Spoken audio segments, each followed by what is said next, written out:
નમસ્કાર મિત્રો. ધોરણ 9 વિજ્ઞાન અને ટેકનોલોજી પ્રકરણ 8 છે આપણું ગતિ, જેનો આજે આપણે 8મા અને છેલ્લા એપિસોડમાં આપ સૌનું હાર્દિક સ્વાગત છે. તો મિત્રો, આપણે આ એપિસોડમાં પહેલાં શું કરવાના છીએ એનું જરા ધ્યાન લઈ લઈએ. આપણે ગતિ વિશે આ પ્રકરણમાં ઘણું બધું શીખ્યા છીએ. તો હવે આપણી પાસે એક છેલ્લી ગતિ આપણા પ્રકરણમાં આપેલી છે, જેને આપણે નિયમિત વર્તુળમય ગતિ કહીએ છીએ. આવી એક નિયમિત વર્તુળમય ગતિ વિશેનો અભ્યાસ કરવાનો છે અને પછી આખા પ્રકરણના જે દાખલા છે કે આપણે જે સૂત્રો સાબિત કર્યા છે એને દાખલામાં આપણે કેવી રીતે સાર્થક કરીશું. તો આ બે વસ્તુ આપણે આ પ્રકરણમાં શીખવાની બાકી છે, જે આજે આપણે શીખવાના છીએ. અને આ છેલ્લો આપણો એપિસોડ છે ગતિનો. તો મિત્રો, આપણે પહેલાં થોડીક ચર્ચા કરીએ કે ગતિ વિશે આપણે થોડુંક તાજું કરી લઈએ કે આપણે શું બાકી છે અને શું શીખ્યા છીએ. આના અગાઉના ભાગમાં આપણે પ્રવેગી ગતિના સમીકરણો શીખ્યા. રેખીય પ્રવેગી ગતિ, પણ એ ગતિ કેવી હતી? નિયમિત રેખીય. હવે નિયમિત રેખીય પ્રવેગી ગતિના જે સમીકરણો શીખ્યા, પણ અહીંયા આપણે વર્તુળમય ગતિ શીખવાની છે. એટલે કોઈ ગતિ વર્તુળાકાર હોય ત્યારે એનો વેગ સમાન હોય છે કે અસમાન હોય છે, એ આપણે શીખવાનું છે. હવે મિત્રો, પ્રશ્ન એ થાય કે આવી ગતિની ક્યાં જરૂર પડે? સૌથી પહેલો પ્રશ્ન એ થાય કે વ્યવહારમાં જે વસ્તુની જરૂર પડતી હોય એ વસ્તુ શીખવામાં દરેકને વધારે ઇન્ટરેસ્ટ હોય છે. તો દાખલા તરીકે આપણે જે વાહનોમાં બેસીએ છીએ એ બધા જ વાહનોના જે વ્હીલ હોય છે એ બધા જ ગોળ હોય છે, સર્કલમાં. અને એ વાહન જ્યારે ગતિ કરે છે ત્યારે એનું જે ટાયર છે એટલે કે એનું એ સર્કલમાં ગતિ કરતું હોય છે. તો આપણે એના સર્કલ એક ઉપરથી એક એનું રાઉન્ડ પૂરું થાય ને કેટલું અંતર કાપશે એ જો જાણતા હોઈએ તો એ કેટલા રાઉન્ડમાં આ જગ્યાએથી પેલી જગ્યાએ એટલે કે એક અંતરથી બીજા અંતર સુધી પહોંચી શકશે એ આપણે જાણી શકતા હોઈએ છીએ. તો મિત્રો, આવી વર્તુળમય ગતિ જે છે એને જાણવી ખૂબ જ જરૂરી છે. પણ જે ગતિ આપણે રેખીય અને અરેખીય ગતિ શીખ્યા હતા એના કરતાં બિલકુલ અલગ જ છે આ ગતિ. જે ગતિ ઉપરથી આપણે ગણિતના દાખલા પણ ગણીશું. તો આવી જે ગતિ જે છે એનો અભ્યાસ કરવા માટે સૌથી પહેલાં જરૂરિયાત કેમ પડી? તો સૌથી પહેલાં આપણે જે પૃથ્વી પર રહીએ છીએ એ પૃથ્વી જ ગોળ છે અને એ ગોળ ગોળ રોટેટ કરે છે. એની ગતિ પણ વર્તુળાકાર ગતિ છે. તો આવી જે વર્તુળાકાર ગતિ છે એનો જ્યારે અભ્યાસ કરવો હોય ત્યારે આપણે આ વેગ અને આ ઝડપ અને આ પ્રવેગ એ બધા મૂલ્યોની જરૂર પડશે. પરંતુ અહીંયા કંઈક જુદું અર્થઘટન કરવામાં આવે છે, એ આપણે હવે ધ્યાનથી જોઈશું. તો સૌથી પહેલાં આપણે પ્રથમ સ્લાઇડ જોઈશું. એ સ્લાઇડમાં આપણને એની આકૃતિ દર્શાવેલી છે, નિયમિત વર્તુળમય ગતિ. અહીંયા એક આકૃતિ છે જે આપણા ચોપડીમાં એટલે કે પુસ્તકમાં પણ આપેલી છે. આ આકૃતિ કોઈ પદાર્થ જો અચળ ઝડપે વર્તુળાકાર પથ ઉપર ગતિ કરતો હોય તો તે નિયમિત વર્તુળમય ગતિ કરે છે તેમ એવું કહી શકાય. અહીં વર્તુળાકાર ગતિનો પથ છે, પણ એ નિયમિત વર્તુળાકાર ગતિ કરે છે. વર્તુળાકાર પથ ઉપર એવું જરૂરી નથી હોતું કે ભાઈ નિયમિત ગતિ જ થાય, પણ અહીંયા પદાર્થ નિયમિત ગતિ કરે છે એવું આપણે માની લઈએ છીએ. વર્તુળાકાર પથ પરના કોઈ બિંદુએ પદાર્થના વેગની દિશા તે બિંદુએ દોરેલા સ્પર્શકની દિશામાં હોય છે. અહીંયા આપણને જુદા જુદા સ્પર્શકો દોરેલા દેખાય છે. આકૃતિ ઉપરથી આપણે જોઈ શકીએ એ બિંદુ આપેલું છે, ત્યાં એક સ્પર્શક દોરેલો છે અને સ્પર્શકનો વેગ v1 લખેલો છે. એવી જ રીતે બીજું બિંદુ બી આપેલું છે, ત્યાં એક સ્પર્શક દોરેલો છે અને એનો વેગ v2 લખેલો છે. ત્રીજું બિંદુ આપણી પાસે સી છે અને સીમાં એક સ્પર્શક દોરેલો છે અને સ્પર્શકનો વેગ v3 છે. આવી રીતે ડી અને ઈ બિંદુઓ પણ આપણને આપેલા છે. દરેકમાં સ્પર્શકની આગળ ખૂણો પણ દોરેલો છે અને એક પદાર્થ પણ દર્શાવેલો છે જે ઈ આગળ અત્યારે પહોંચ્યો છે, આપણે એવું કહી શકીએ. હવે અહીંયા જે સ્પર્શક દોરેલા છે એના વેગ આપણને જુદા જુદા મૂલ્યોમાં દર્શાવેલા છે, v1, v2, v3, v4 ને v5. એટલે એનો મતલબ એમ થયો કે આપણી જે 5 મૂલ્યો લેવાની પ્રથા છે એ 5 મૂલ્યો એટલે કે અહીંયા 5 બિંદુઓ લીધેલા છે. અહીંયા છેલ્લું એક વાક્ય લખેલું છે આપણે, વર્તુળને એક અને માત્ર એક બિંદુમાં છેદતી વર્તુળના સમતલમાંની જે રેખા છે એ રેખાને બિંદુ પરનો સ્પર્શક કહેવાય છે. જે તમે આકૃતિમાં જોઈ શકો છો. આકૃતિમાં v1, v2, v3 આ જે બધા આપેલા છે એ આ બિંદુના સ્પર્શકો છે. અને એનો વેગ દર્શાવે છે. તો આ બિંદુનો જે સ્પર્શક છે એ સ્પર્શક ઉપર એ કેટલા વેગથી ગતિ કરશે. હવે મિત્રો એક પ્રશ્ન થાય કે આ આકૃતિ આપણને વ્યવહારમાં કઈ જગ્યાએ જોવા મળે છે. આકૃતિ ઉપરથી આપણે એવું જોઈ શકતા હોઈએ છીએ.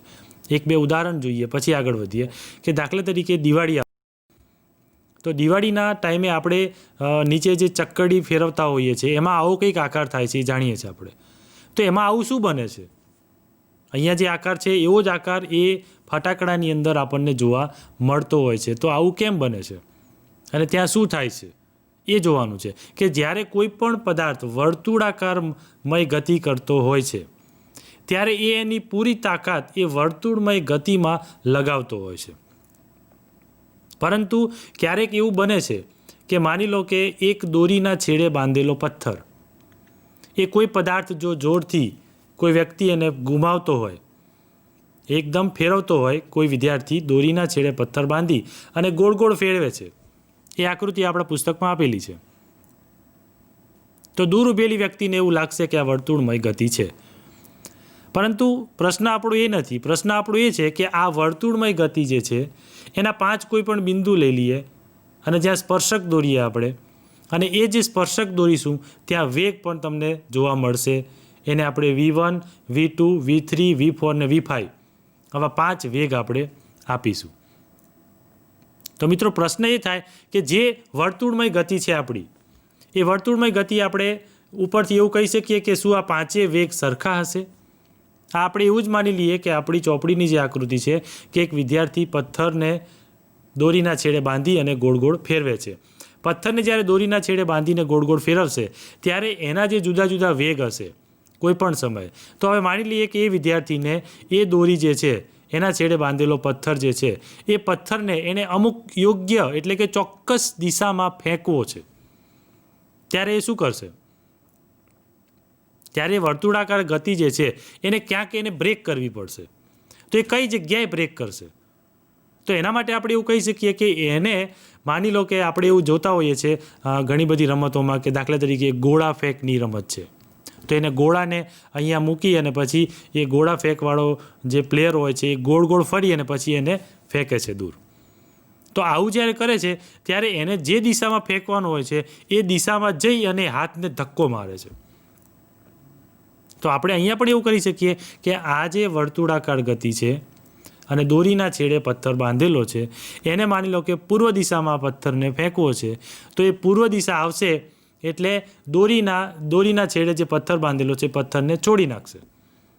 એવી કોઈ રીતે બાંધેલો હશે કે જે છૂટી શકતો હોય, અને એ પથ્થરને છોડી દેશે તો એ પથ્થર પૂર્વ દિશામાં જશે.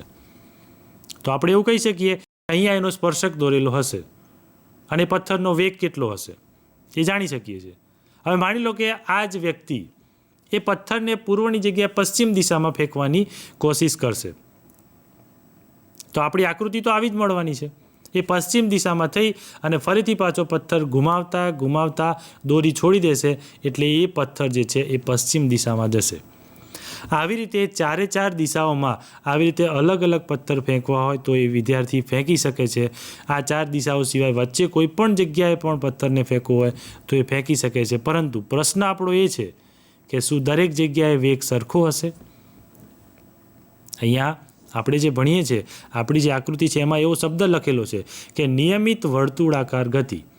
તો વર્તુળમય ગતિ બધી નિયમિત હોય એવું જરૂરી નથી, પણ આપણે અહીંયા જે ભણીએ છીએ નિયમિત વર્તુળાકાર ગતિ વિશે અભ્યાસ કરી રહ્યા છીએ. એટલે એવું માની લઈએ કે એક વખત ચાલુ કરેલી જે ગતિ છે એ નિયમિત છે અને એનો વેગ જે છે એ કોઈ પણ જગ્યાએ જશે તો એનો વેગ સરખો હશે. તો આ જેટલા પણ V લઈશું આપણે, V1, V2, V3, V4, V5, V6 જેટલા પણ હશે બધાનો વેગ કેટલો હશે? સરખો હશે. એટલે આ જો બધાનો વેગ સરખો હોય તો આપણે એના ઉપરથી કહી શકીએ કે આ પદાર્થ જે છે એ નિયમિત ગતિ કરે છે. પણ આ વર્તુળમય ગતિ છે. તો વર્તુળના કોઈ પણ બિંદુએથી, અહીંયા આપણે 5 બિંદુ દર્શાવેલા છે, પણ કોઈ પણ બિંદુએથી જ્યારે તમે જોવામાં આવશે, એનું જ્યારે અવલોકન કરવામાં આવશે તો એનો વેગ સરખો જ હશે. હવે અહીંયા વેગની વાત કરીએ છીએ આપણે, ઝડપની વાત નથી કરતા. ઝડપની વાત કરીએ છીએ એના માટે એક ઉદાહરણ જોઈએ પછી. અહીંયા વેગ એની વાત કરીએ છીએ તો અહીંયા આકૃતિમાં જે વેગ આપેલા છે એ વેગ ઉપરથી એવું નક્કી કરી શકીએ કે બધાના વેગ સમાન હશે. પણ આ જે આકૃતિ જે છે એ આપણી બુકમાં આપેલી છે અને એના ઉપરથી નિયમિત વર્તુળાકાર ગતિ કરે છે પદાર્થ એવું આપણે સાબિત કરી શક્યા. બીજી એક આકૃતિ આપણને દોરીના છેડે પથ્થર બાંધેલો છે એ પણ આપેલી છે. એના પછીની બીજી એક આકૃતિ જોઈએ આપણે. તો મિત્રો આ નિયમિત વર્તુળમય ગતિ છે, જેની સ્લાઇડ આપણે આગળ એક જોઈએ અને આ બીજી એક સ્લાઇડ છે. અહીંયા પદાર્થની ગતિ પણ દેખાય છે. વર્તુળમય ગતિ છે એટલે એના માટે ત્રિજ્યા આર પણ લખેલી છે. અહીંયા બધાના વેગ જુદા જુદા આપણને આપેલા છે. પ્રત્યેક બિંદુ પરના પદાર્થના વેગની દિશા એ અલગ અલગ હોય છે, પરંતુ આ પદાર્થ જે છે એ નિયમિત ગતિ કરતો હોય પ્રત્યેક બિંદુએ વેગના મૂલ્યો એટલે કે ઝડપ એ સમાન હોય છે. એટલા માટે આપણે કહી શકીએ કે v1 બરાબર v2 બરાબર v3 બરાબર v4 બરાબર v5 બરાબર v વેગ થશે. જો પદાર્થ t સમયમાં વર્તુળાકાર પથ ઉપર ગતિ કરતો હોય અને એક પરિભ્રમણ અથવા પરિક્રમણ પૂર્ણ કરે તો એની ઝડપ કેટલી થાય? તો એ તો આપણું સૂત્ર છે જ આપણી પાસે કે અંતર ભાગ્યા સમય, v બરાબર અંતર ભાગ્યા સમય. પણ અહીંયા વર્તુળાકાર ગતિ છે એટલે કાપેલું અંતર જે છે એ વર્તુળાકાર પથની લંબાઈ આવશે. વર્તુળાકાર પથ એટલે કે એક ચક્કર પૂરું કરશે તો વર્તુળાકાર પથની લંબાઈ આપણે નક્કી કરી શકીશું અને ભાગ્યા એનો સમય. હવે કોઈ પણ વર્તુળનો પરિઘ આપણને ખબર છે 2πr હોય છે, તો 2πr ભાગ્યા સમય t એવું આપણે સૂત્ર બનાવીને સાબિત કરી શકતા હોઈએ છીએ. તો મિત્રો આ જે નિયમિત વર્તુળાકાર ગતિ છે એ વર્તુળાકાર ગતિ ઉપરથી આપણે એવું સાબિત કર્યું કે આપણું જે વેગ છે એ સમાન હોય છે, બરાબર. તો વેગ જે છે એ એક સરખો હોય છે પરંતુ એની દિશા અલગ અલગ હોય છે. તો આ દિશા અલગ અલગ હોય છે, એ વેગ સમાન હોય છે પણ દિશા જુદી જુદી હોય છે. એના માટેનું એક આપણે ઉદાહરણ જોવાનું છે. પણ ઉદાહરણ જોઈએ એ પહેલાં આવી એક વર્તુળમય ગતિ જે છે એને આપણે રોજિંદા જીવનની કોઈ ઘટના દ્વારા યાદ કરવાની કોશિશ કરીએ. દાખલા તરીકે સાયકલનું વ્હીલ. જ્યારે સાયકલ ફરતી હોય છે ત્યારે સાયકલનું વ્હીલ આપણને, સાયકલ એટલા માટે લઈએ છીએ કે સાયકલ ધીમી ગતિથી ચાલતું વાહન છે અને એનું જે રોટેશન છે એ આપણે જોઈ શકતા હોઈએ છીએ. તો એના વ્હીલની અંદર આપણે કોઈ જગ્યાએ માર્કિંગ કરી દઈએ અને પછી દૂર ઊભા એનું અવલોકન કરીએ તો વ્હીલ જે છે ઉપરથી નીચે ફરી પાછું ત્યાં આવશે. તો એવી રીતે એની જે વર્તુળમય ગતિ છે એ વર્તુળમય ગતિનું આપણે અવલોકન કરી શકીએ છીએ સ્ટોપવોચ દ્વારા, કે એક સર્કલ પૂરું કરતાં કેટલો સમય લાગ્યો. આવી રીતે દરેક વખતે એને એક સર્કલ પૂરું કરતાં કેટલો સમય લાગ્યો એ આપણે જાણી શકતા હોઈએ છીએ. પરંતુ સાયકલનો જે સવાર છે એ સાયકલ ચલાવે છે તો એને જે વેગ લાગે છે, એનો જે વેગ છે એ દરેક વખતે સરખો જ હશે. પણ આ સરખો ક્યારે નહીં હોય, જ્યારે ક્યારેક એવું બનશે કે સાયકલ કોઈ ઊંચા ઢોળાવ પર જતી હોય ત્યારે એનો વેગ બદલાઈ જશે. ત્યારે મિત્રો આપણે આવું કહી શકતા હોઈએ છીએ કે એનો જે વેગ બદલાઈ જતો હોય, પણ અહીંયા આપણે મોટાભાગની ગતિઓને નિયમિત રેખીય ગતિ તરીકે લઈ અને એવા સૂત્રો સાબિત કરવાનો પ્રયત્ન કરીએ છીએ. હવે એના પછી એક બીજી ગતિની વાત કરીએ. દાખલા તરીકે કોઈ ગતિ એવી હોય, આપણે એક વિડીયો જોયો હતો આગળના ભાગમાં કે કારની ગતિ હતી જેમાં આપણે ઝડપ વિશેનો અભ્યાસ કર્યો. તો કોઈ હાઈ સ્પીડની કાર હોય કે જેના વ્હીલ ખૂબ જ સ્પીડથી ફરતા હોય, જેના માટે આપણે માની લઈએ કે 240 કે 263 સુધી કિલોમીટરની સ્પીડ હોય અને એટલી સ્પીડે 1 કલાકમાં ગતિ કરતી હોય તો એનું વ્હીલ એ કેટલું ફાસ્ટ રોટેશન કરતું હશે. તો આવી ગતિ પણ કહેવાનો મતલબ એ છે આપણે માપી શકતા હોઈએ છીએ. અહીંયા આપણે દરેક પ્રકારની ગતિ માપીએ છીએ, કારણ કે સાયકલ હોય કે કાર હોય પણ દરેકની ગતિ કેવી છે? વર્તુળમય ગતિ છે. તો આવી જે વર્તુળમય ગતિ જે છે એ વર્તુળમય ગતિને આપણે માપી શકતા હોઈએ છીએ અને દરેકનો વેગ જે છે એ વેગ માટે અહીંયા એટલે કે વર્તુળમય ગતિમાં દિશા બદલાયેલી હોય છે. એટલે દિશા બદલાયેલી હોય છે એટલે એ અચળ હોતી નથી, બરાબર. તો હવે આપણે એને એક ટેલિટોપમાં એની એક સ્લાઇડ જોઈશું કે આ જે સ્લાઇડ છે એ શું બતાવવા માગે છે આપણને. અહીંયા આપણે જોઈ શકીએ છીએ નિયમિત વર્તુળમય ગતિ. અહીંયા નિયમિત વર્તુળમય ગતિ જે છે એમાં આપણને અહીંયા v1, v2, v3 અને v4 4 પ્રકારના વેગ બતાવેલા છે અને બાજુમાં લખ્યું છે ઝડપ એ અચળ છે અને વેગ અચળ નથી. ઝડપ જે છે એ અચળ છે, પણ વેગ અચળ નથી. તો વેગ અચળ નથી એનું કારણ શું એ આપણે જાણીએ છીએ કે અગાઉના સ્લાઇડમાં આપણે જોયું કે વેગ જે છે એના માટે દિશાની જરૂર પડે છે, અને આ જે દિશાની જરૂર પડે છે એ દિશા જે છે એ અહીંયા વર્તુળમય ગતિમાં બદલાયેલી હોય છે. કારણ કે દરેક વખતે વર્તુળ બદલાતું હોય એટલે વર્તુળમાં દરેક વખતે દિશા અલગ અલગ હોય છે, અને આ દિશા અલગ અલગ હોય એટલે વેગ અચળ રહેતો નથી હોતો. અને આ વેગ અચળ નથી હોતો એટલે એ સ્લાઇડમાં ફરીથી આપણે જોઈએ નીચેના બે મૂલ્યો લખેલા છે કે વેગનું મૂલ્ય સમાન છે પરંતુ તેની દિશા બદલાયેલી હોય છે. એટલે આપણે આવા બે તારણ ઉપર પહોંચીએ છીએ કે વેગનું મૂલ્ય સમાન છે પરંતુ દિશા બદલાયેલી હોય છે. એટલા માટે કહી શકીએ છીએ કે વેગ એ અચળ નથી પરંતુ ઝડપ અહીંયા અચળ છે. એના પછી બીજી સ્લાઇડ જોઈએ આપણે. આ સ્લાઇડમાં એક ઉદાહરણ ગણેલું છે જે તમે જોઈ શકો છો. ઉદાહરણ છે અહીંયા વર્તુળમય ગતિ આપેલી છે, બે પ્રકારના વેગ છે, V1 અને V2. અહીંયા V1 થી કોઈ પદાર્થને V2 સુધી પહોંચવા માટે લાગતો સમય છે T એટલે 5 સેકન્ડમાં આ પદાર્થ V1 થી લઈ અને V2 સુધી પહોંચી જાય છે. V1 થી લઈ અને V2 સુધી આ પદાર્થ પહોંચે છે. એમાં V1નું મૂલ્ય 2 મીટર પર સેકન્ડ છે અને V2નું મૂલ્ય પણ 2 મીટર પર સેકન્ડ છે. તો અહીંયા આપણે એવું ગણવાનું છે દાખલામાં, આ એક દાખલો છે. આવા દાખલા તમે તમારા રોજિંદા જીવનમાં બનાવી શકો છો. તો આ વર્તુળમય ગતિનો પ્રવેગ ગણો એવું આપણને જ્યારે કહેવામાં આવે ત્યારે અહીંયા પ્રવેગનું સૂત્ર આપણે લખ્યું છે કે ડેલ્ટા વી એટલે કે વેગમાં થતો ફેરફાર ભાગ્યા ડેલ્ટા ટી એટલે કે સમયમાં થતો ફેરફાર. તો વેગમાં થતો ફેરફાર જે છે એ 2+2 ભાગ્યા સમય 5 છે એટલે 4/5 એનો જવાબ આવે છે. હવે અહીંયા એક પ્રશ્ન થાય કે 2+2 કેમ લીધું? વેગમાં થતો જે ફેરફાર છે એ v - u છે. એના માટે આપણે કહી શકીએ કે આ બે ગતિ જે છે એ તમે જોઈ શકો છો એકબીજાની વિરુદ્ધ છે, એકબીજાની વિરુદ્ધ દિશામાં ગતિ છે. તો આવી ગતિને આપણે પ્રતિપ્રવેગી ગતિ કહેતા હોઈએ છીએ, અને પ્રતિપ્રવેગી ગતિમાં એનું મૂલ્ય જે છે એ માઇનસ લેવામાં આવે છે, અને એનું મૂલ્ય માઇનસ લેશું એટલે માઇનસ માઇનસ પ્લસ થઈને અહીંયા 2+2 પ્લસ મળશે એટલે 4/5 આપણે આવો જવાબ લખી શકીશું. એ આપણો આન્સર છે. બરાબર.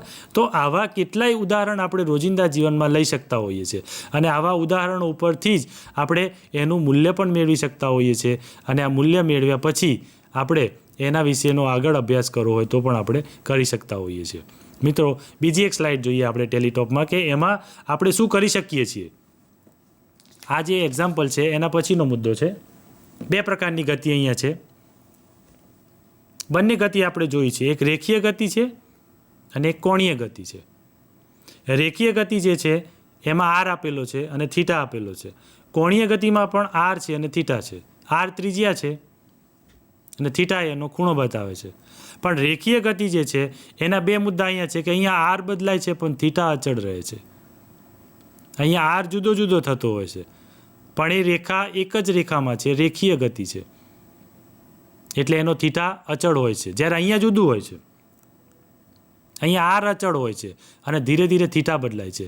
તમે આકૃતિમાં જોઈ શકો છો કે આ થીટા જે છે એ થીટા આમ ગોળ ફરી અને ફરી પાછો અહીંયા આવશે તો એ થીટાનું મૂલ્ય અલગ અલગ જોવા મળે છે. આવી રીતે તમે માની લો કે કોઈ પણ વર્તુળાકાર ગતિ હોય એમાં R અને થીટાના મૂલ્યો તમે નક્કી કરી શકતા હો છો, પણ રેખીય અને કોણીય ગતિમાં આટલો ડિફરન્સ પડે છે. R બદલાતો હોય છે અને થીટા પણ અચળ હોય છે. બરાબર. જે એક જગ્યાએ થીટા બદલાતો હોય છે અને R અચળ હોય છે. તો આવી રીતે આપણે જ્યારે મૂલ્યો ગણતા હોય ત્યારે રેખીય અને કોણીય ગતિમાં શું તફાવત છે એ આપણે જાણી શકતા હોઈએ છીએ. એના પછીનું એક સ્લાઇડ જોઈએ આપણે. આ જોઈ શકીએ છીએ આપણે એક ઉદાહરણ આપેલું છે રેખીય અને કોણીય ગતિનું. રેખીય આકૃતિ આપેલી છે અને કોણીય આકૃતિ પણ છે. બંનેના મૂલ્યો દર્શાવેલા છે. રેખીય ગતિમાં તમે મૂલ્યો જોઈ શકો છો કે અહીંયા 1, 2 અને -1, -2 એક પોઝિશન આપેલી છે કે પોઝિશનમાં P1 કોઈ પદાર્થ +2 પર છે અને એનું સ્થાન P2 સમયે -2 પર આવે છે. એટલે આપણે એવું લઈ શકીએ કે પદાર્થ જે છે એ +2 થી -2 તરફ જાય છે. એ એની પોઝિશન બતાવેલી છે. પણ આ જ પોઝિશન રેખીયની જગ્યાએ જો કોણીયમાં હોય તો અહીંયા આપણે પ્લસ ને માઇનસ લીધેલું છે તો કોણીયમાં આપણે પ્લસ અને માઇનસ જ લખવાના છે. એટલે થીટા P1 થીટા P2 આવું આપણે લખી શકતા હોઈએ છીએ. અને થીટા P1 અને થીટા P2 એના ઉપરથી π/3 અને -π/3 આવા મૂલ્યો આપણે લખી શકીએ છીએ. આ મૂલ્ય જે છે π/3 ને π/3 વાળું -3 એ મૂલ્યો આપણે કોણીય ગતિમાં પણ એ જ મૂલ્યો હોય છે, પણ આપણે માઇનસ લેતા હોઈએ છીએ. એટલે રેખીય અને કોણીય ગતિમાં જે પોઝિશન જે છે એમાં પ્લસ અને માઇનસ લેવાની જે ઘટના છે એ એક જ સરખી હોય છે, બરાબર. પણ મૂલ્યો જે છે હંમેશા થીટાના એ ધીરે ધીરે બદલાતા હોય છે. મિત્રો, તો આવી રીતે આપણે આ જે અભ્યાસ કર્યો એ નિયમિત રેખીય ગતિનો અભ્યાસ હતો. આ જે છે એ મિત્રો એ નિયમિત રેખીય ગતિનો અભ્યાસ હતો. અને આ નિયમિત રેખીય ગતિમાં આપણે આવા કેટલાય સૂત્રો સાબિત કરી ચૂક્યા છીએ. આના અગાઉ આપણે રેખીય પ્રવેગી ગતિના સૂત્રો સાબિત કર્યા હતા. રેખીય ગતિ અને કોણીય ગતિ બંને પ્રકારની ગતિનો આપણે અભ્યાસ કર્યો. એટલે આપણું પ્રકરણ લગભગ અહીંયા ઓલમોસ્ટ પૂરું થાય છે. એટલે કે આપણા પ્રકરણમાં જેટલી પણ થિયરી હતી એ બધી જ થિયરીમાં આપણે અવલોકન અને અનુમાપન કરી પ્રાયોગિક અને સિદ્ધાંતિક રીતે સૂત્રો પણ સાબિત કર્યા છે. હવે આપણે એને અપનાવવાના છે. આ સૂત્રોને આપણે અપનાવવાના છે, એટલે કે દાખલામાં અપનાવવાના છે. તો હવે આપણે દાખલા શરૂ કરવા જઈ રહ્યા છીએ કે આપણા બુકમાં જેટલા પણ દાખલા આપેલા છે એ દાખલા આપણે ગણવાની કોશિશ કરીશું. ઘણી વખત વિદ્યાર્થી મિત્રોને એમ થાય કે સાહેબ દાખલા નથી આવડતા, દાખલા આવડતા નથી હોતા. દાખલા એ કોઈને ગણિત પ્રત્યે અરુચિ હોય તો દાખલા ન આવડે, બાકી દાખલા એટલા બધા અઘરા નથી હોતા. આપણે જે સૂત્રો સાબિત કર્યા છે રેખીય પ્રવેગિત ગતિના 3 સૂત્રો અને આગળનું અંતર સ્થાનાંતરનું સૂત્ર, આ 5 સૂત્રો, આ 5નો આંકડો ફક્ત યાદ રાખશો તો ગતિનું પ્રકરણ પૂરું થઈ જશે. આ 5 સૂત્રો આપણે યાદ રાખીશું એટલે દાખલા આપણા તૈયાર થઈ જશે. અને આમે આપણે સૂત્રો તો યાદ રાખવા જ પડશે, એ થિયરીમાં પણ આવશે. એટલે સૂત્રોની આપણે જરૂર તો થિયરીમાં પણ પડે છે. એ સૂત્રને ફક્ત આપણે ફાઇનલી યાદ રાખીશું તો આપણે કોઈ પણ દાખલો ગણી શકીશું. અને આ દાખલા છે એ તમારા વ્યવહારમાં પણ ઉપયોગી થઈ પડશે. દાખલાનો વ્યવહારમાં ખૂબ જ ઉપયોગ થાય છે. તમને મેં ઘણા બધા ઉદાહરણ આપ્યા છે અગાઉ. આપણે એવા બીજા કેટલાય ઉદાહરણ લઈ શકીએ છીએ કે સાયકલ લઈને ગતિ કરતો કોઈ વ્યક્તિ હોય, એ આ ઝડપથી ગતિ કરી રહ્યો છે તો કેટલા સમયે પાછો આવશે એ પણ આપણે નક્કી કરી શકીએ છીએ. એનો વેગ ને સમય ને ઝડપ બધું જાણતા હોઈએ તો આપણે એનું મૂલ્યાંકન કરી શકતા હોઈએ છીએ. અને હવે આપણે એવા ચોક્કસ મૂલ્યાંકન પર જઈ રહ્યા છીએ. અને એટલા માટે જ મિત્રો અવકાશમાં પણ જે ઘટનાઓ બને છે એ ચોક્કસ સેકન્ડમાં બનતી હોય છે કે ચોક્કસ સેકન્ડે આ પદાર્થ અહીં જશે, આપણું યાન અહીંયા જશે અને આ કાર્ય કરશે. એ પણ નીચેથી બને છે. આવું એક બીજું ઉદાહરણ મેં રડારનું પણ આપ્યું હતું કે રડાર પણ ચોક્કસ સમય અને સ્થાને જો નક્કી કરે અને એના દ્વારા એ દુશ્મનના પ્લેનને તોડી પાડે તો એ પણ આપણી એક ગતિ જાણવાથી જ નક્કી કરી શકાય છે, એવું આપણે કહી શકીએ. તો મિત્રો, હવે આપણે દાખલા ઉપર જઈએ છીએ. તો આના પછીની જે સ્લાઇડ છે એ આપણી દાખલાની સ્લાઇડ છે. એટલે દાખલા માટે આપણે પ્રથમ દાખલો જોઈશું આપણે સ્લાઇડ મુજબ. 8.1માં આપણા પુસ્તકનો જ દાખલો છે. આ દાખલા માટે લગભગ આપણે પુસ્તકના જ દાખલાની જરૂર પડતી હોય છે. એમાં ફક્ત રકમ એની જ હોય છે, એની જે કિંમત છે એના મૂલ્યો એ બદલેલા હોય છે. અહીંયા તમે જોઈ શકો છો પ્રથમ દાખલો છે. રકમ વાંચવાની કોશિશ કરીએ. એક વસ્તુ 4 સેકન્ડમાં 16 મીટર અંતર કાપે છે. ખૂબ સરસ છે. તમારા જીવનમાં પણ તમે આવા દાખલા બનાવી અને જાતે બનાવીને આવું ગણી શકો છો. 4 સેકન્ડમાં 16 મીટર અંતર કાપે છે અને પછી 2 સેકન્ડમાં બીજું 16 મીટર અંતર કાપે છે. તો આ વસ્તુની સરેરાશ ઝડપ કેટલી હશે? બરાબર. તો સૌથી પહેલાં મિત્રો આપણે ઝડપનું જે સૂત્ર જે છે એ આપણે જાણતા હોવા જોઈએ. તો ઝડપનું સૂત્ર શું હતું આપણી પાસે? અંતર ભાગ્યા સમય. અંતર ભાગ્યા સમય એટલે કે અંતર કેવું હોવું જોઈએ? કુલ અંતર હોવું જોઈએ, કાપેલું કુલ અંતર. અને સમય કેવો હોવો જોઈએ? કુલ સમય હોવો જોઈએ. અહીંયા 2 ઘટનાઓ બને છે. 4 સેકન્ડમાં 16 મીટર અંતર અને 2 સેકન્ડમાં બીજું 16 મીટર અંતર. તો પહેલાં આપણે અંતર લઈએ. તો અંતર માટે કુલ અંતર લેવું હોય તો 16 મીટર વત્તા બીજું 16 મીટર છે એટલે 32 મીટર એ કુલ અંતર થાય છે. એવી રીતે જો સમય લઈએ આપણે તો 4 સેકન્ડ વત્તા 2 સેકન્ડ બરાબર 6 સેકન્ડનો કુલ સમય થાય છે. એટલે આપણી પાસે 32 મીટર ભાગ્યા 6 સેકન્ડ બરાબર 5.33 મીટર પર સેકન્ડ. આવું આપણે કહી શકીએ છીએ. 5.33 જે છે એ મીટર પર સેકન્ડ અથવા મીટર સેકન્ડ ઇન્વર્સ એવું કહી શકીએ. તો આ જે પદાર્થ જે છે એ કોઈ પણ પદાર્થ હોય, એટલે કે એ વસ્તુની સરેરાશ ઝડપ 5.33 હશે એવું આપણે કહી શકીએ છીએ. અહીંયા તમે એકમ જોઈ શકો છો. એટલા માટે જ હું એવો આગ્રહ રાખું છું કે જ્યારે પણ દાખલો લખીએ ત્યારે એનો એકમ રકમમાં જે આપેલો હોય એ જ ઉઠાવીને મૂકવાનો છે. અહીં રકમમાં જે આપેલા છે મીટર, એ જ મીટર આપણે લીધો છે અને ભાગાકાર કરવાથી મીટર અને સેકન્ડ જે વધે છે આપણે લખી દઈએ છીએ, એ એનો એકમ થઈ જાય છે. તો મિત્રો, આ એકમ આપણે ક્યાંય યાદ રાખવા પડતા નથી હોતા, એટલે એકમને યાદ રાખવાનું આપણે ભૂલી જઈએ. એકમ તમને રકમમાં જ આપેલો હોય છે, અને રકમ આપેલો મૂકતા આપણે છેલ્લે વધશે એ આપણો એકમ હશે. અને એકમને પણ આપણે જો ઉપર નીચે સરખા હશે તો ઉડાડવાની કોશિશ કરીશું. માની લઈએ કે ઉપર મીટર છે અને નીચે પણ મીટર છે, તો મીટર ઉડાડી દઈશું.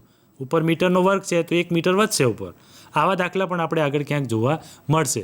પણ પ્રશ્ન એ થતો હોય છે કે સાહેબ મીટર યાદ નથી રહેતા, અને ઘણી વખત એવું બને છે કે મીટર જે છે એ એકમ છે, તો આવા એકમો જે છે એ રકમમાં લખેલા હોય છતાં પણ આપણે જ્યારે જવાબ આવે ત્યારે એમાં લખતા નથી હોતા. અને ઘણી વખત એ એકમ ન લખેલો હોય તો આપણો અડધો માર્ક્સ કપાઈ જતો હોય છે. પણ મિત્રો, ટેવ પાડીએ તો હંમેશા સારી પાડીએ. એટલા માટે પહેલેથી જ એવી ટેવ પાડીએ કે એકમની સાથે જ દાખલો ગણવાની કોશિશ કરીએ. એવું લાગે તો જે આંકડાકીય માહિતી છે એનાથી એકમને થોડાક દૂર રાખીએ, એટલે આપણે ભૂલ પડવાના ચાન્સ ઓછા હોય. કારણ કે આપણે ઉતાવળ વધારે હોય છે દાખલો ગણતી વખતે, એટલે ક્યારેક એમ લખ્યો હોય ને આપણને 8 વંચાઈ જાય. એટલે એકમને થોડાક દૂર રાખીએ, અને એકમ પણ રકમ ઉડાડ્યા પછી એકમને ઉડાડીશું તો વધતી જે રકમ છે એ આપણે જાણી શકીશું. બરાબર? તો મિત્રો, આવી રીતે આ આપણો પહેલો દાખલો હતો. હવે આપણે બીજો દાખલો જોઈશું. આપણો જે પુસ્તકમાં જ આપેલો છે બીજો દાખલો, ઉદાહરણ 8.2, એને આપણે વાંચવાની કોશિશ કરીએ. મુસાફરીના પ્રારંભના સમયે કારના ઓડોમીટરનું અવલોકન એ 2000 કિલોમીટર છે, અને મુસાફરીના અંતમાં 2400 કિલોમીટર દર્શાવે છે. તો આ મુસાફરી દરમિયાન લાગતો સમય જો 8 કલાકનો હોય તો કારની સરેરાશ ઝડપ km/h અને મીટર/સેકન્ડમાં ગણો. અહીંયા આપણને જે એકમમાં ગણવા આપેલું હોય એ જ એકમમાં આપણે ગણતું હોય છે. તો સૌથી પહેલાં આપણે અંતર શોધીશું. આપણો નિયમ એ જ છે, અહીંયા ઝડપ શોધવાની છે, સરેરાશ ઝડપ. પહેલાં તો આપણે શું શોધવાનું છે અને એનું સૂત્ર આપણી પાસે છે કે નહીં એ જ યાદ રાખવાનું. અહીંયા જવાબમાં એવું માગ્યું છે કે સરેરાશ ઝડપ શોધો. તો આપણે સરેરાશ ઝડપનું સૂત્ર પહેલાં લખીએ છીએ, V_average = S/T. એટલે કે S/T આપણે જોઈશું. તો આપણે S મેળવવાનો પહેલાં પ્રયત્ન કરીશું. S જે છે આપણું એ ઓડોમીટરનું અવલોકન. એ ઓડોમીટરનું અવલોકન એટલે કે એને સ્થાનાંતર કેટલું કર્યું. તો 2000 કિલોમીટરે શરૂઆત કરી અને મુસાફરીના અંતમાં 2400 કિલોમીટર દર્શાવે છે. તો આપણા નિયમ મુજબ અંતિમ સ્થાન માઇનસ પ્રારંભિક સ્થાન, 2400 કિલોમીટરમાંથી 2000 કિલોમીટર આપણે બાદ કરીએ તો એમાંથી 400 કિલોમીટર વધશે, જે આપણું S હશે. આવી જ રીતે સમય આપેલો છે આપણને. સમય જે આપેલો છે એ કલાકમાં આપેલો છે, 8 hours. તો આ મૂલ્ય જે છે એ આપણે સૂત્રમાં મૂકીશું કે V_average = S/T. એસની જગ્યાએ આપણે 400 કિલોમીટર લખીએ છીએ અને સમય જે છે 8 કલાકનો છે, તો 400/8 = 50 થાય છે. 8×5 = 40, એટલે 50 km/h. અહીં km/hમાં આપણને એક જવાબ મળી ગયો, જે આપણા 2 જવાબમાંથી એક જવાબ હતો એવું આપણે માની લઈએ. પણ સરેરાશ ઝડપ અહીંયા km/hમાં તથા મીટર/સેકન્ડમાં માગેલી છે. એટલે આપણો જે જવાબ છે 50 km/h, એને આપણે મીટર/સેકન્ડમાં ફેરવવાની કોશિશ કરવાની. આ એકદમ સહેલું છે મિત્રો. કોઈ વધારે પડતું ટેન્શન લેવાની જરૂર નથી કે 50 km/h લઈએ, એને ગુણ્યા કિલોમીટરને મીટરમાં ફેરવા માટે 1000 વડે ગુણી નાખીશું. અને નીચે કલાક આપેલા છે, એ કલાકને આપણે સેકન્ડમાં ફેરવવાના છે. તો 1 કલાકની સેકન્ડ કેટલી હોય એ આપણે જાણીએ છીએ. 1 કલાકની 60 મિનિટ હોય અને 1 મિનિટની 60 સેકન્ડ હોય. તો 60 × 60 કરીએ એટલે 3600 થશે. તો 1 કલાકની કુલ સેકન્ડ 3600 હોય છે. આ આપણે યાદ રાખવાનું છે. હવે આ જે 3600 છે એ નીચે કલાક છે, એટલે નીચે સેકન્ડ આવશે, એટલે 3600 નીચે આવશે. હવે આનો આપણે છેદ ઉડાડીએ છીએ.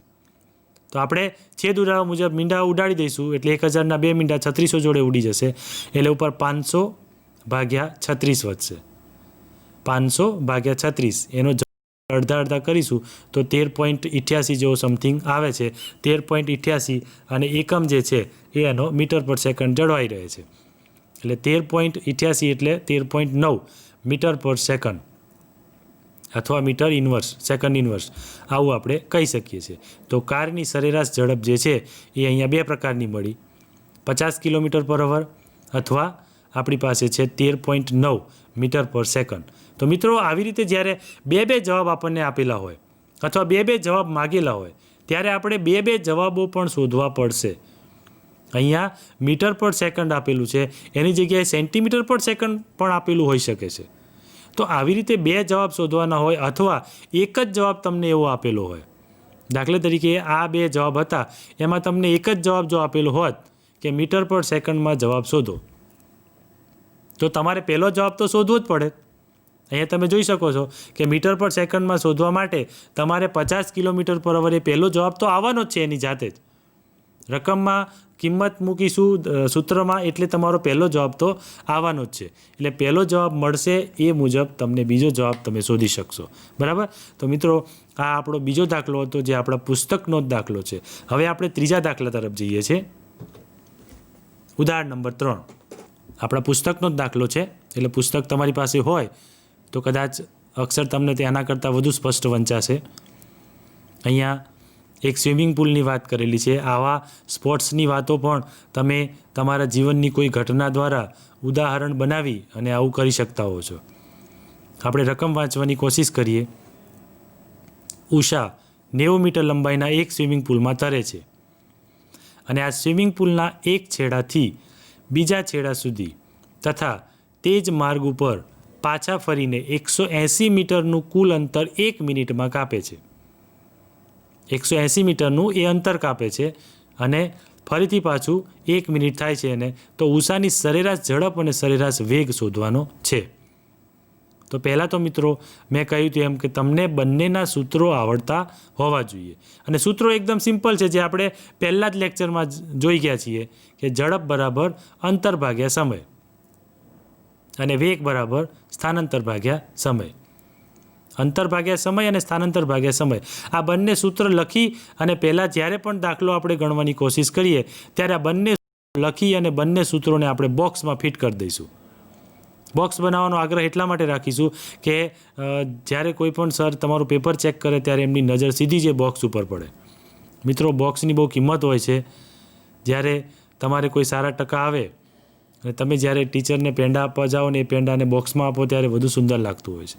એટલે કે કોઈને આપણે ગિફ્ટ આપીએ તો એ ગિફ્ટ જે છે એ એકદમ છૂટી આપીએ એના કરતાં સરસ મજાનું બોક્સ પેકિંગ કરેલું હોય અને એ બોક્સ પેકિંગને પણ જો સજાયેલું હોય તો એટલું જ સુંદર લાગતું હોય છે.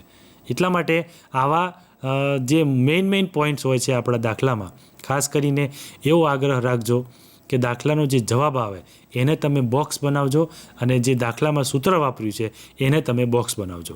એટલે 2 વસ્તુ તમારી એટલે આપણા નિયમ મુજબ એક પ્રારંભિક છે અને એક અંતિમ છે. તો તમે ગણવા પેપર ચેક કરવાવાળા સરને પણ એટલું ઇઝી થઈ જાય છે કે અહીંથી શરૂઆત કરી અને અહીંયા સુધી પહોંચ્યા છીએ. તો જ્યાંથી શરૂઆત કરીને જ્યાં સુધી પહોંચ્યા છો એ વસ્તુમાં સત્યતા કેટલી છે અને બંને સાચા હોય તો વચ્ચેનું લગભગ સાચું જ હોય છે એવું માની લેવામાં આવતું હોય છે. એટલે આજે આપણે બોક્સ બનાવવાની કોશિશ છે એ સૂત્ર માટે છે. તો એટલા માટે બોક્સ બનાવવા હોય તો પહેલાં આપણે સૂત્ર જાણતા હોવા જોઈએ. ઝડપનું સૂત્ર આપણે જાણતા હોઈએ છીએ અને વેગનું જાણતા હોઈએ છીએ. ઝડપનું સૂત્ર છે અંતર ભાગ્યા સમય અને વેગનું સૂત્ર છે સ્થાનાંતર ભાગ્યા સમય. હવે અહીંયા અંતર અને વેગ એ બંને આપણે જો જાણતા હોઈએ તો જ દાખલો ગણી શકીએ છીએ અને આ બધી જ વસ્તુ તમને રકમમાં આપેલી હોય છે. અહીંયા તમે રકમ જોઈ શકો છો. 1 મિનિટમાં કાપેલું કુલ અંતર એ 180 મીટર છે અને 180 મીટરમાં ઉષાનું સ્થાનાંતર એ 0 છે કારણ કે ઉષા શું કરે છે સ્વિમિંગ પુલમાં તરે છે પણ એક છેડેથી બીજા છેડે જાય છે અને બીજા છેડે પહોંચે એટલે 90 મીટરનું અંતર થાય છે પરંતુ એ બીજા છેડેથી ફરી પાછી મૂળ જગ્યાએ આવી જાય છે. એટલે ફરી પાછું 90 વત્તા 90 કરીએ છીએ એટલે એનું અંતર 180 મીટર થાય છે. પણ ઉષા જે છે એ ફરી પાછી મૂળ જગ્યાએ આવે છે એટલે એનું સ્થાનાંતર કેવું થાય છે? 0 થાય છે. એટલે ઝડપનો પહેલો મુદ્દો આપણે જોઈશું કે ઝડપ બરાબર અંતર ભાગ્યા સમય. તો અહીંયા અંતર છે 180 મીટર ભાગ્યા સમય છે 1 મિનિટ.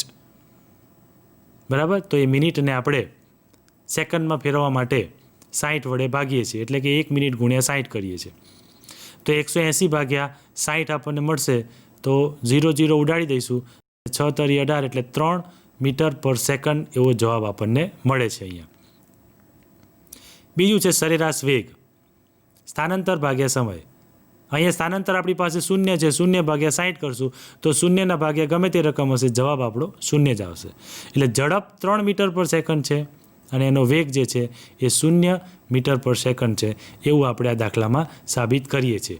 આવા મિત્રો ઘણા બધા દાખલા છે. હવે આપણે ચોથા દાખલા તરફ જઈએ, જે પણ આપણા પુસ્તકનો જ દાખલો છે. દાખલા નંબર 4. બધા જ દાખલાને અહીંયા મેં જોડે લેવાની કોશિશ કરી છે. એટલે એક એવું લાગે કે દાખલાનો માહોલ છે અને બધા જ દાખલા એકસાથે આપણને આવડી જાય અને બધા જ દાખલામાં જુદા જુદા સૂત્રોનો ઉપયોગ કરતા હોઈએ છીએ આપણે. એટલે એ સૂત્રો પણ આપણને એક વખત યાદ રહી જાય. કોઈ પણ વખત દાખલા જ્યારે ગણતા હોઈએ ત્યારે સૂત્રોને આપણે પહેલાં જરૂર પડતી હોય છે એટલે એનું લિસ્ટ બનાવી લેવું જોઈએ. અહીંયા આપણે રકમ વાંચવાની કોશિશ કરીએ.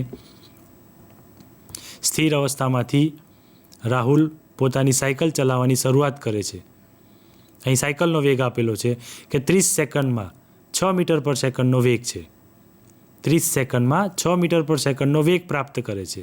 હવે તે બ્રેક મારે છે કે જેથી તેનો સાયકલનો વેગ એ 5 સેકન્ડમાં ઘટીને 4 મીટર પર સેકન્ડ થાય છે. તો આ બંને કિસ્સાઓમાં સાયકલના પ્રવેગની ગણતરી કરવાની છે. અહીંયા બે કિસ્સા આપેલા છે. એક કિસ્સો એવો છે કે 30 સેકન્ડમાં 6 મીટર પર સેકન્ડ થાય છે અને બીજો કિસ્સો છે 5 સેકન્ડમાં ઘટીને 4 મીટર પર સેકન્ડ થાય છે. અહીંયા બે કિસ્સામાં એનો પ્રવેગ ગણવાનો છે આપણે. તો પહેલાં શરૂઆત કરીશું પ્રથમ કિસ્સાથી. તો પ્રથમ કિસ્સો જે છે એમાં એનો પ્રારંભિક વેગ કેટલો હતો સાયકલનો એ આપણે જાણીએ છીએ કે સ્થિર અવસ્થામાં હતો. એટલે v બરાબર આપણે 0 લખી શકીશું. u બરાબર 0 અને v બરાબર 6. એટલે u બરાબર 0 થશે અને v બરાબર 6 મીટર પર સેકન્ડ એ આપણને આપેલું છે. અને સમય t એ આપણને આપેલો છે 30 સેકન્ડ. તો આના ઉપરથી પ્રવેગનું સૂત્ર આપણે જાણીએ છીએ a બરાબર v માઇનસ u ભાગ્યા t.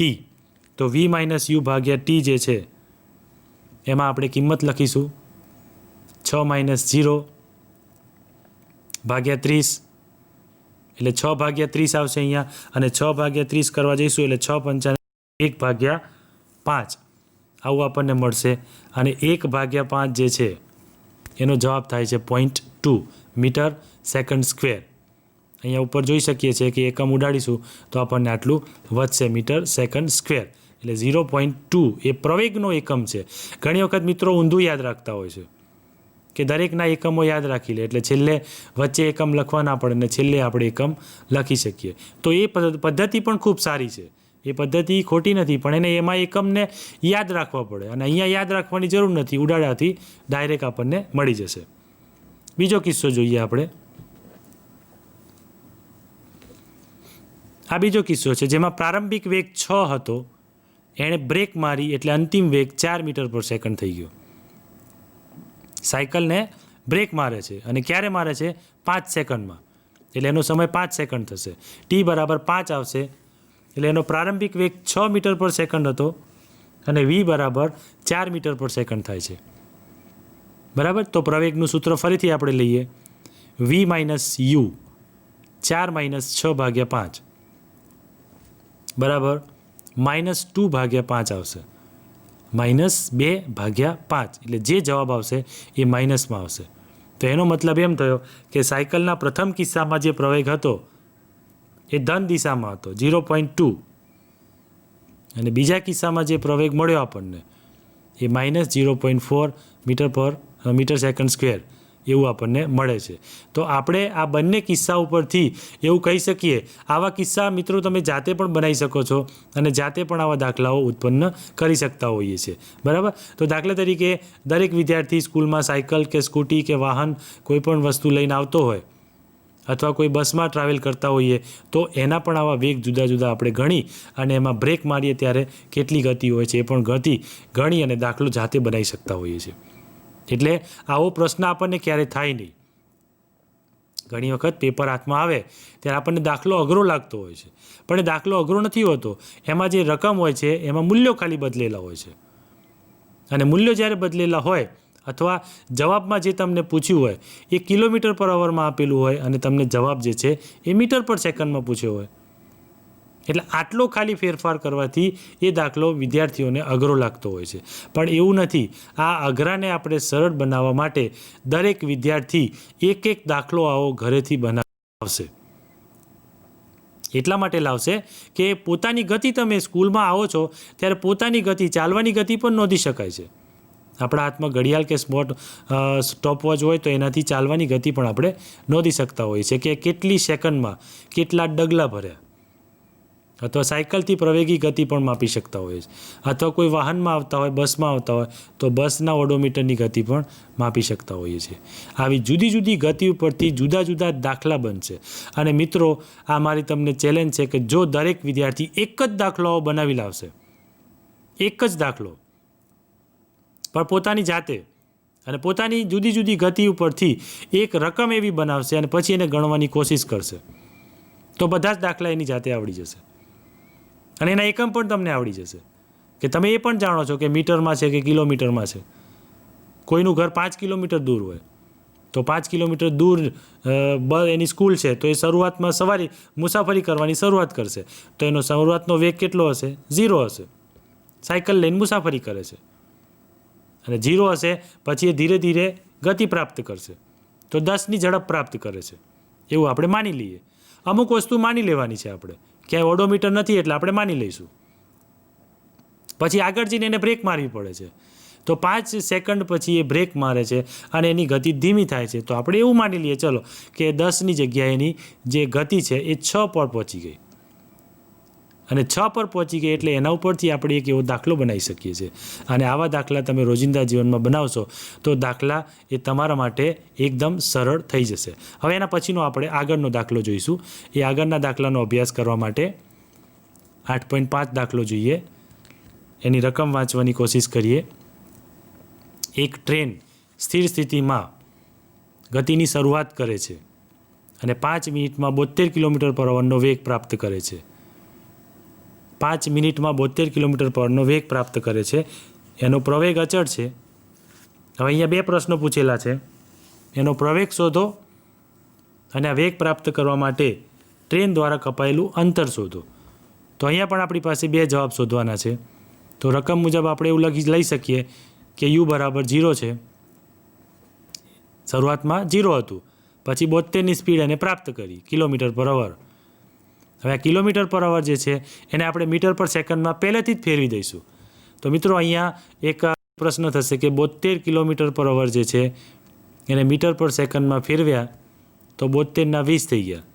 હવે આ તમે કેલ્ક્યુલેશન મુજબ કરી શકો છો કે 72 ગુણ્યા 1000 ભાગ્યા 3600, 72 ગુણ્યા 1000 ભાગ્યા 3600, તો 1000ના 2 મીંડા 3600 જોડે ઉડી જશે એટલે નીચે ફક્ત 36 વધશે.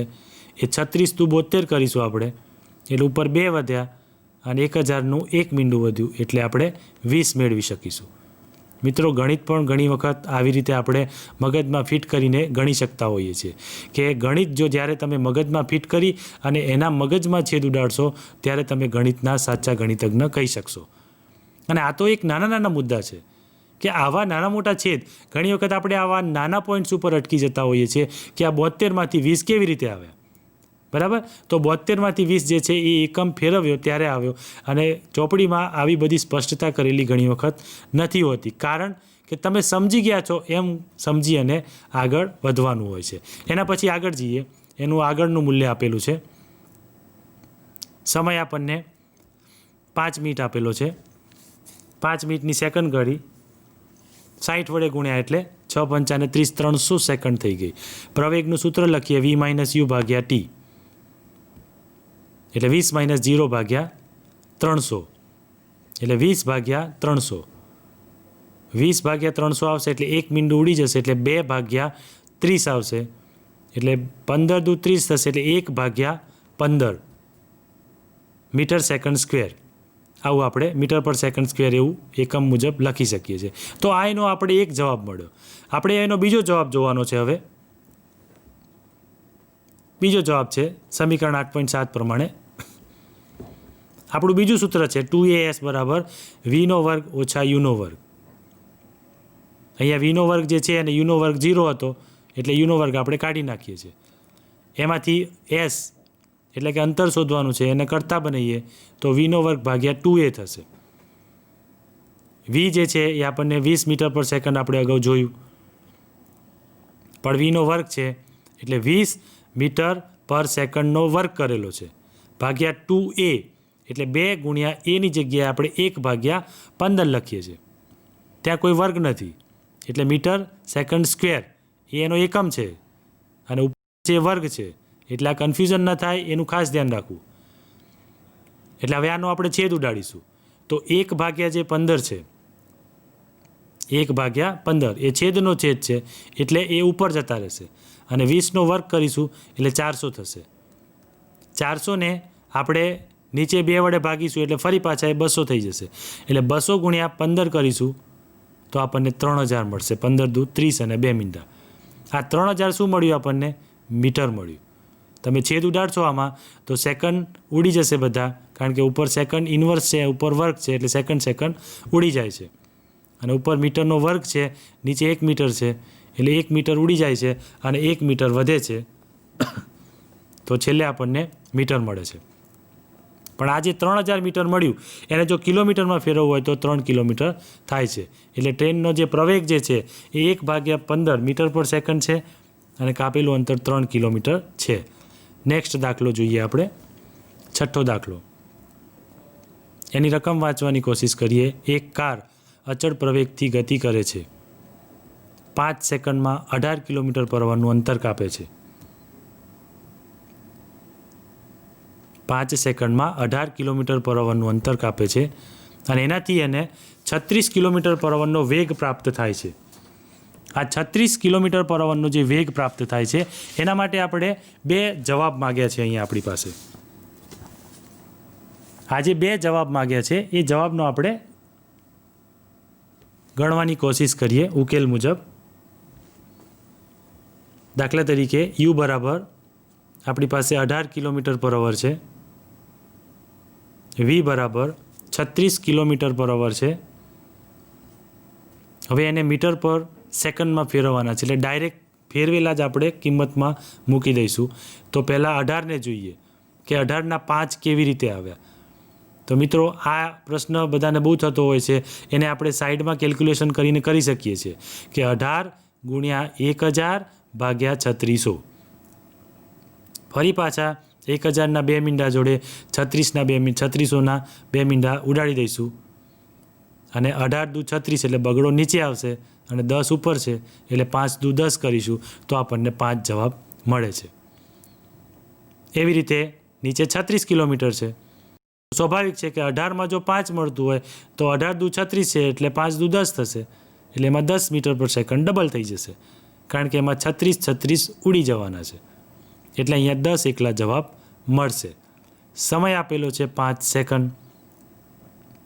એના ઉપરથી પ્રવેગ ગણીએ આપણે v - u ભાગ્યા t. 10 - 5 ભાગ્યા 5 બરાબર 1 આવશે. 5 ભાગ્યા 5 એટલે 1 મીટર સેકન્ડ સ્ક્વેર. બીજો ભાગ જોઈએ આપણે. બીજા ભાગ માટે અહીંયા સૂત્ર લખેલું છે s બરાબર ut પ્લસ 1/2 atનો વર્ગ. u બરાબર 5 મીટર પર સેકન્ડ સ્ક્વેર, મીટર પર સેકન્ડ, t બરાબર 5 સેકન્ડ વત્તા 1/2 1 મીટર પર સેકન્ડ સ્ક્વેર ગુણ્યા ટીનો વર્ગ એટલે 5 સેકન્ડનો વર્ગ. હવે મિત્રો અહીંયા આપણે જે રેખીય પ્રયોગી ગતિના સૂત્રો છે એનું મોટામાં મોટું સૂત્ર આપણે કહી શકીએ કે મોટું સૂત્ર છે એ અહીંયા લીધેલું છે 25 મીટર વત્તા 12.5. આ આપણા પુસ્તકમાં આપેલો ગણેલો દાખલો છે. 5 ગુણ્યા 5 એટલે 25 થયા. ત્યાં 1/2 ગુણ્યા 5 હતું એટલે 5ના અડધા, 5નો વર્ગ કર્યો 25 અને એના ભાગ્યા 2 કર્યા એટલે 12.5 મળ્યું. 25 વત્તા 12.5 કરીએ એટલે 37.5 આપણને મળ્યું. એ જવાબ છે. મિત્રો હવે આ સ્લાઇડને આપણે ટેલીટોપમાં જોવાનો પ્રયત્ન કરીએ. ટેલીટોપમાં જોઈશું આપણે તો આપણને બીજી રીતે ગણવામાં આવેલો છે. તમે જોઈ શકો છો અહીંયા કે મેં બીજું સૂત્ર વાપર્યું છે. અહીંયા આ બોક્સ બનાવેલું જે છે એ બીજું સૂત્ર છે અને આ બીજું સૂત્ર જે છે એ સૂત્ર મુજબ આપણે કિંમત લખીશું તો આ આપણને એના કરતાં મારી દ્રષ્ટિએ વધારે આસાન પડશે. વીનો વર્ગ માઇનસ યુનો વર્ગ, 10નો વર્ગ, 5નો વર્ગ આપણે આરામથી કરી શકતા હોઈએ છીએ. 100 માઇનસ 25 ભાગ્યા 2 એટલે 75 ભાગ્યા 2 કરીશું તો આપણો ફાઇનલ જવાબ જે છે એ 37.5 આન્સર આપણને મળશે. તો મિત્રો આગળના જે દાખલામાં જવાબ મળ્યો એ જ જવાબ આપણને અહીંયા મળે છે. તો એ જે જવાબ 37.5 મળ્યો એ જવાબ આપણને આ સૂત્રમાં પણ મળે છે. તો બંને સૂત્રમાં એક જ જવાબ આપણને મળતા હોય છે એટલે આપણે એવું કહી શકતા હોઈએ છીએ કે બંનેમાંથી તમને જે યોગ્ય લાગે એ સૂત્ર તમે વાપરી શકો છો. તમને જે યોગ્ય લાગે એ સૂત્ર તમે વાપરી અને દાખલો ગણી શકો છો. મને આ સૂત્ર યોગ્ય લાગે તો હું એ વાપરીશ. કોઈ વિદ્યાર્થીને લાંબુ સૂત્ર મોટું યુઝ કરવું હોય તો એ પણ કરી શકે છે. મિત્રો આપણે આ 6 દાખલા ગણ્યા. હવે આપણે છેલ્લો દાખલો છે એ દાખલાનું અનુમાપન કરીએ. એ આપણા 7મો દાખલો જોઈએ આપણે સ્લાઇડમાં કે 7મો દાખલો શું કહે છે એને વાંચવાની કોશિશ કરીએ. એક કારમાં બ્રેક મારતા તેમાં ગતિની વિરુદ્ધ દિશામાં, અહીંયા વિરુદ્ધ દિશાવાળો એકમાત્ર દાખલો આવ્યો છે આપણી પાસે, 6 મીટર પર સેકન્ડ સ્ક્વેર નો પ્રવેગ ઉત્પન્ન થાય છે જો કાર બ્રેક માર્યા પછી 2 સેકન્ડ પછી રોકાતી હોય તો આ સમય દરમિયાન તેણે કાપેલું અંતર શોધો. અહીંયા આપણને આપેલું છે રકમ એ જોઈએ છે આપણે. એ બરાબર માઇનસ મીટર પર સેકન્ડ સ્ક્વેર જે તમે જોઈ શકો છો. ટી બરાબર 2 આપેલા છે, સેકન્ડમાં છે એ પણ આપણે જોઈ શકીએ છીએ. અહીંયા કાર જે છે એ શરૂઆતમાં v બરાબર 0 થાય છે એ આપેલું છે આપણને. તો આના ઉપરથી આપણે સૂત્ર લખીએ છીએ v બરાબર u પ્લસ એટી. સૌથી પહેલાં અહીંયા આપણને u આપેલો નથી એટલે u આપણે શોધવાની કોશિશ કરીએ છીએ. તો v બરાબર 0 છે, u શોધીશું. એ અને ટી આપણને આપેલો છે, પ્રવેગ આપણને આપેલો છે. અહીંયા આ સૂત્ર પ્રવેગનું જ છે. v બરાબર u પ્લસ એટી એ પ્રવેગનું જ સૂત્ર છે અને પ્રવેગના સૂત્ર મુજબ જ આપણે દાખલો ગણેલો છે. એટલે -6 ગુણ્યા 2 એટલે -12 થશે. એ આ બાજુ લઈશું તો +12 થઈ જશે એટલે u બરાબર 12 મીટર પર સેકન્ડ જવાબ મળશે. એને આગળ વધારીએ આપણે. ફરી પાછું આપણે એ જ સૂત્ર લઈએ છીએ. s બરાબર ut વત્તા 1/2 એટીનો વર્ગ. u બરાબર 12 છે, t બરાબર 2 સેકન્ડ છે, વત્તા 1/2 -6 અને 2 તો 12 દુ 24 અને 6 દુ 12 -12 એટલે 12 મીટર જવાબ આપણને મળે છે. હવે મિત્રો અહીંયા નીચે વાક્ય લખેલું છે કે કાર રોકાય તે પહેલાં 12 મીટર અંતર કાપે છે. શું હવે તમે આ વાત સમજો છો કે રસ્તા પર ગાડી ચાલતી હોય ત્યારે ડ્રાઈવરે બીજી ગાડી માટે હંમેશા કેટલું અંતર રાખવું જોઈએ? અને એટલા માટે જ બસની પાછળ એવું લખેલું હોય છે કે આ ભારે વાહન હોવાથી તમારું સાધન એ 10 ફૂટના અંતરે રાખો અથવા 20 ફૂટના અંતરે રાખો. એવું સ્કૂલ બસની પાછળ પણ લખેલું હોય છે કે સ્કૂલ બસથી તમારું વાહન 10 ફૂટના અંતરે રાખો. મિત્રો હવે આ જે દાખલો આપણે આ સૂત્રથી ગણ્યો એને આપણે ફરી પાછો પેલા સૂત્રથી ગણવાની કોશિશ કરીએ તો એને આપણે ટેલીટોપમાં જોઈશું. તમે જોઈ છો અહીંયા 2as બરાબર vનો વર્ગ માઇનસ યુનો વર્ગ, જ્યાં આપણે સૂત્રમાં કિંમત લખીશું. આ એકદમ આસાન થઈ જશે.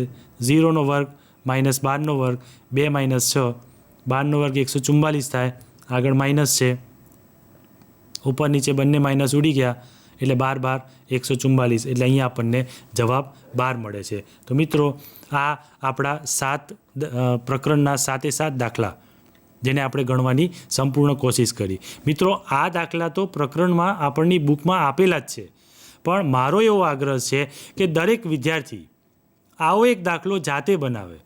અને મેં હમણાં વાત કરી એમ કે જ્યારે પણ સવારે સ્કૂલમાં આવે ત્યારે કોઈ પણ વાહનમાં આવતો હોય, ચાલતા પણ આવી શકે છે, સાયકલ લઈને કે બસમાં, તો એ કેટલા સેકન્ડમાં કેટલું અંતર કાપે છે એ લઈ અને એનો પ્રવેગ શોધી શકે છે.